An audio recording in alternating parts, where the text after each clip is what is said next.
Hello everyone, welcome to our channel computer study zone.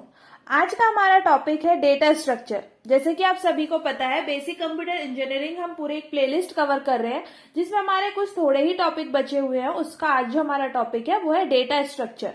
So data structure क्या होता है, ठीक है। किसी भी प्रोग्राम या फिर हम किसी भी सॉफ्टवेयर की बात करें तो हम प्रोग्राम बनाते हैं, हम सॉफ्टवेयर की बात करते हैं तो उसके जो बिल्डिंग ब्लॉक्स होते हैं, उसकी जो बेसिक टर्मिनोलॉजी होती है वो होती है डेटा, ठीक है। एक प्रोग्राम के लिए अप्रोप्रिएट डेटा स्ट्रक्चर सिलेक्ट करना एक डिफिकल्ट वर्क है। डेटा स्ट्रक्चर को समझने के लिए उसकी हमें बेसिक टर्मिनोलॉजी को समझना बहुत इंपॉर्टेंट है। तो उसकी बेसिक टर्मिनोलॉजी के बारे में समझते हैं, कौन कौन सी टर्म्स आती है डेटा स्ट्रक्चर की जब हम बात करते हैं, जब हम डेटा स्ट्रक्चर पढ़ते हैं उस टाइम पर। सो सबसे पहले आता है डेटा। अब डेटा क्या, डेटा जो है एक प्राइमरी वैल्यू है या फिर हम कलेक्शन ऑफ वैल्यूज इसे हम बोल सकते हैं या फिर कलेक्शन ऑफ आइटम्स आप कह सकते हो, ठीक है। जैसे कि आप स्टूडेंट है, आपका नेम, आपकी आईडी, आपकी ब्रांच, आपकी क्लास, सो ये क्या हुआ, आपका डेटा हुआ, ठीक है। तो सिंपल बेसिक डेटा होता है। सेकंड आता है ग्रुप आइटम। अब ग्रुप आइटम क्या होता है, इसमें सब ऑर्डिनेट्स डेटा आइटम्स होते हैं, जैसे कि स्टूडेंट का नेम, उसका मिडिल नेम, लास्ट नेम। सो इस टाइप से ग्रुप आइटम्स हो गए। मतलब आइटम्स तो है, डेटा तो है, बट उसका थोड़ा कलेक्शन हो गया, उसकी सारी चीजें हो गई उसमें। थर्ड आता है रिकॉर्ड। रिकॉर्ड जैसे कि हम रिकॉर्ड मेंटेन करना बोलते हैं, आप उसी से समझ सकते हैं। कलेक्शन ऑफ डेटा आइटम्स जो है उसे आप रिकॉर्ड कहते हैं। जैसे आप सभी स्टूडेंट्स हैं, आप सभी का एक फाइल बनाया, मैंने एक्सेल पे पूरा डेटा डाला, एक रिकॉर्ड मेंटेन किया कि ये स्टूडेंट का पूरा एक रिकॉर्ड है जिसमें उनकी सारी बेसिक डिटेल्स हैं, ठीक है। फोर्थ है फाइल। अब मैंने जो ये रिकॉर्ड बनाया इसे एक फाइल में जाकर के सेव कर दिया सिस्टम पर, तो वो आपके नाम से, आपकी ब्रांच के नाम से, आपकी क्लास के नाम से एक फाइल बन गई, ठीक है। किसी भी फाइल एक टाइप की क्या होती है, एंटिटी के डिफरेंट रिकॉर्ड्स को उसमें मेंटेन करना होता है, वो होता है फाइल्स। इसके बाद आता है एट्रीब्यूट एंड एंटिटी।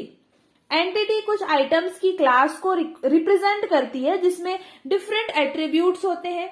अब जो हर एट्रीब्यूट होता है उसकी एंटिटी पर्टिकुलर वैल्यू को रिप्रेजेंट करती है। मतलब हर एट्रीब्यूट उसकी एंटिटी को की मतलब कोई ना कोई वैल्यू को रिप्रेजेंट कर रहा है, ठीक है। इसके बाद आता है फील्ड।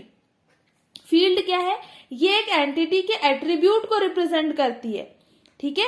एक सिंगल एलिमेंट्री एंटिटी है ये फील्ड, जो किसी एक चीज को रिप्रेजेंट कर रही है, पर्टिकुलर फील्ड को हम रिप्रेजेंट कर रहे हैं, वो होता है फील्ड। अब आपने ये जो कुछ पॉइंट समझे, ये क्या थे, बेसिक टर्मिनोलॉजी थी। इसके बाद क्या आता है, इसके बाद जैसे जैसे हम डेटा स्ट्रक्चर पढ़ते हैं तो हमें पता होना चाहिए इसकी नीड क्यों है, क्यों रिक्वायरमेंट है, हमें डेटा स्ट्रक्चर क्यों पढ़ना चाहिए, ये हमें सबसे पहले पता होना चाहिए। ऐसा नहीं कि हमें डेटा स्ट्रक्चर ही, कोई भी चीज जब हम सीख रहे होते हैं, पढ़ रहे होते हैं, तो हमें पता होना चाहिए इसका यूज क्या है। डेटा स्ट्रक्चर या कोई भी सब्जेक्ट की मैं बात करूं तो हमें ये सबसे पहले पता होना चाहिए। वैसे हम समझते हैं, अब डेटा स्ट्रक्चर अब अगर से हम टॉपिक पढ़ रहे हैं तो इसकी नीड क्यों है, क्यों इसे पढ़ा जाता है, क्यों एक पूरा कंप्लीट सब्जेक्ट है, ठीक है। सो जैसे जैसे एप्लीकेशन कॉम्प्लेक्स होते जा रहे हैं, डेटा की जो कैपेसिटी है वो डे बाय डे बढ़ती जा रही है, ठीक है। सो कुछ तो कुछ प्रॉब्लम्स आ रही हैं, ठीक है, कि अब इतना लार्ज अमाउंट ऑफ डेटा हो गया तो कहीं ना कहीं प्रॉब्लम तो फेस करनी ही पड़ती है। जैसे कि प्रोसेसर स्पीड, कि हाँ इतना सारा डेटा हो गया, कैसे आप मेंटेन करोगे, ठीक है। तो इसके लिए आपको एक हाई परफॉर्मेंस डेटा स्ट्रक्चर की रिक्वायरमेंट होती है कि प्रॉपर डेटा स्ट्रक्चर हो जिससे कि आप प्रोसेसर की स्पीड बढ़ा सको। फिर डेटा को सर्च करने के लिए भी हमें डेटा स्ट्रक्चर की रिक्वायरमेंट होती है। आपके पास एक प्रॉपर डेटा स्ट्रक्चर होगा तो आप जब कोई भी लार्ज डेटा में से कोई भी एक छोटी सी भी इंफॉर्मेशन सर्च करना चाहोगे तो आप इजीली सर्च कर पाओगे, ठीक है।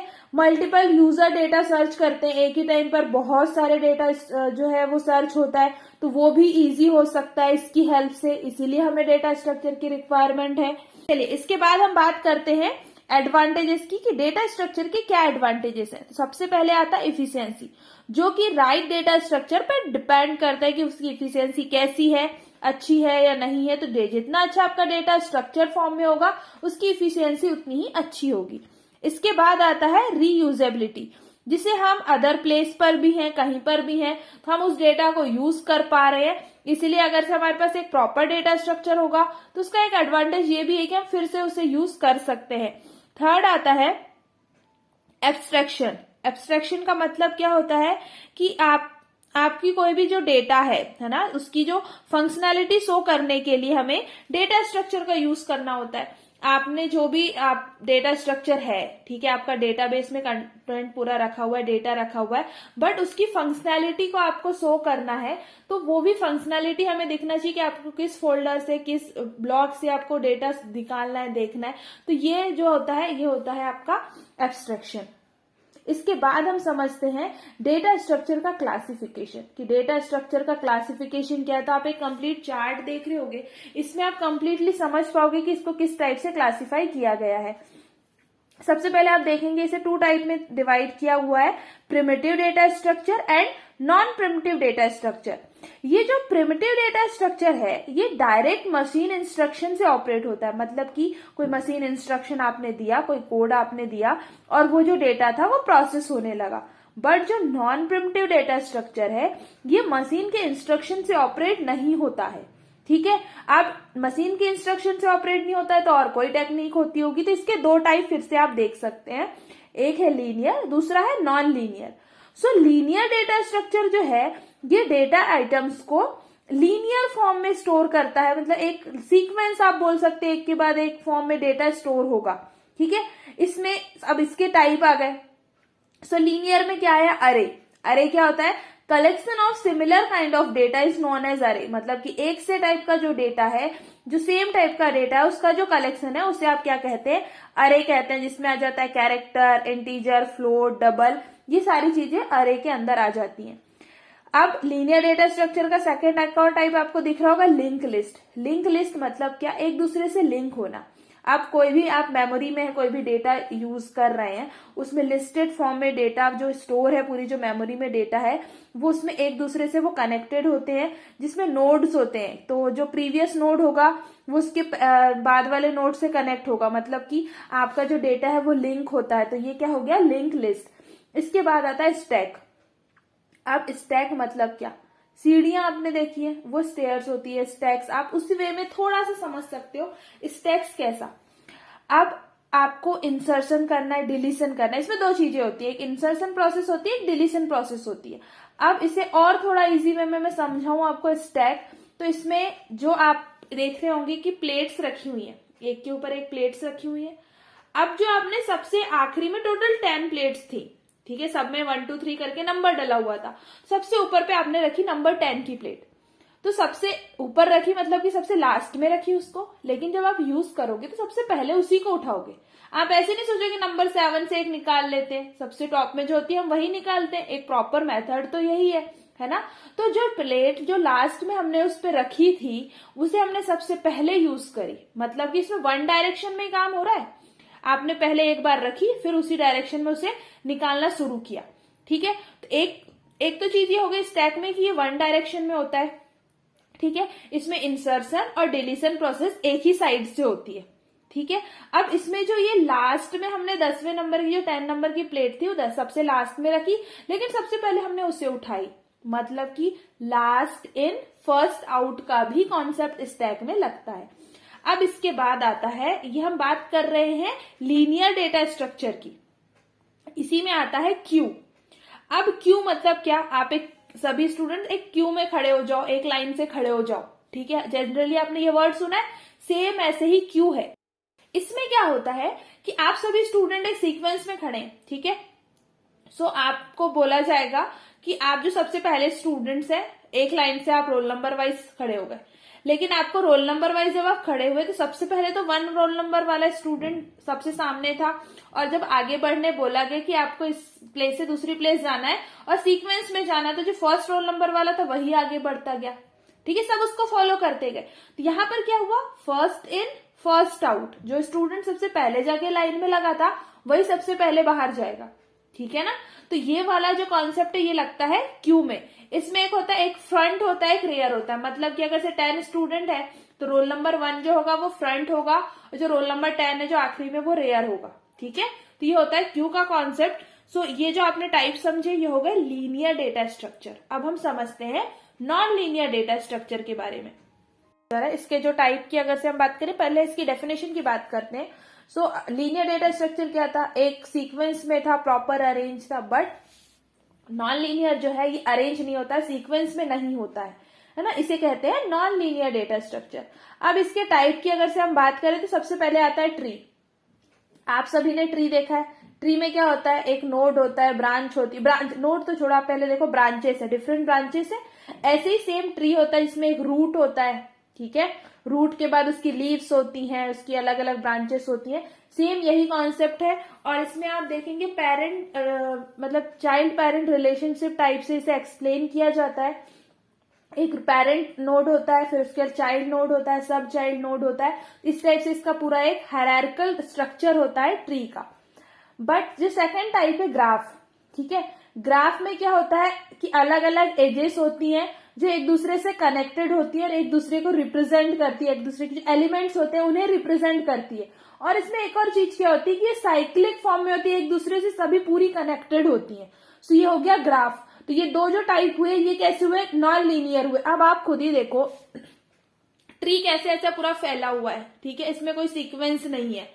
ग्राफ कैसा है, सब कनेक्टेड है एक दूसरे से। अब कौन फर्स्ट है कौन लास्ट है ये इसमें समझ नहीं आ रहा है क्योंकि वो एक साइक्लिक फॉर्म में है ना। तो ये क्या हो गया, नॉन लीनियर के टाइप हो गए। अब हम बात करते हैं कि डेटा स्ट्रक्चर के कौन कौन से ऑपरेशन है, ठीक है। तो डेटा स्ट्रक्चर में जो ऑपरेशन होते हैं, सबसे पहले ट्रैवर्सिंग ऑपरेशन होता है जिससे आपको बेस्ट पाथ आप ढूंढ सकते हो कि लास्ट में आपको जाना है तो इसके लिए बेस्ट पाथ जो होगा डेटा को सर्च करने का वो कौन सा होगा।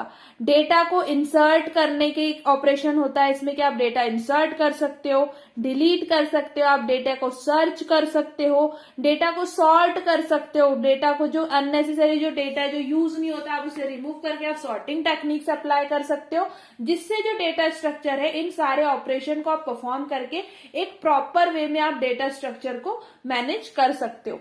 हमने डेटा स्ट्रक्चर के बेसिक टर्मिनोलॉजी देखी, उसके बाद हमने देखा कि डेटा स्ट्रक्चर की हमें क्यों रिक्वायरमेंट है, क्यों जरूरी है डेटा स्ट्रक्चर, उसके बाद उसके एडवांटेजेस।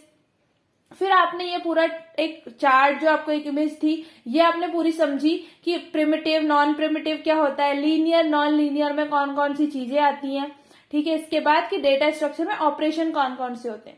सो आई होप कि आपको डेटा स्ट्रक्चर का जो कॉन्सेप्ट है, आपको अगर से एक क्वेश्चन आता है आपकी एग्जाम में तो आप डेटा स्ट्रक्चर के बारे में जब इतनी चीजें एक्सप्लेन करते हो तो कंप्लीट हो जाता है एक क्वेश्चन।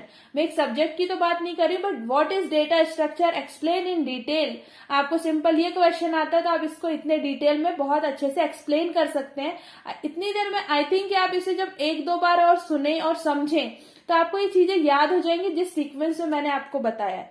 इससे पहले के जितने भी टॉपिक कवर हुए हैं आप उन्हें प्लेलिस्ट पर जाके देखो, क्योंकि आप जब तक प्रीवियस वीडियो जो प्रीवियस टॉपिक्स हैं आप वो रिवाइज नहीं करोगे, आपके कॉन्सेप्ट जो थोड़े समझ में आते हैं फिर हम वो भूल जाते हैं। तो आप वो थोड़ा रिवाइज करते रहो जिससे आपके कॉन्सेप्ट जो है वो क्लियर रहे और आपको जो भी चीजें हम पढ़ रहे हैं वो आप कनेक्ट कर पाओ, रिलेट कर पाओ। आप प्लेलिस्ट पे जाके देखोगे बेसिक कंप्यूटर इंजीनियरिंग की प्लेलिस्ट है, 60+ वीडियोस हैं उसमें, आप उन सभी को देखो, कंप्लीट करो, अपना जो सिलेबस है उसके अकॉर्डिंग सारे टॉपिक आपको मिल जाएंगे। मैंने डेटा स्ट्रक्चर भी ऑलरेडी डाला हुआ है बट मैंने फिर से इसे कवर किया जिससे आप लोगों ने अगर से नहीं देखा है तो आप लोग और देख लो और आपका जो टॉपिक है वो कवर हो जाएगा इससे, ठीक है। अगर से आपको वीडियो अच्छा लगा है तो अब इतनी देर में आप लाइक कर दो, इस पहले ही कर दिया होगा लाइक, और चैनल को सब्सक्राइब नहीं किया आप लोगों ने, आप बस वीडियो देख लेते हो, आप सब्सक्राइब नहीं करते हो तो आप प्लीज सब्सक्राइब कर दो जिससे मुझे थोड़ा मोटिवेशन मिले कि मैं आप लोगों के लिए और थोड़ा वर्क कर पाऊँ, आप लोगों के लिए और थोड़े लेक्चर्स प्लान कर पाऊँ जिससे आपके भी हेल्प हो सके। Thank you.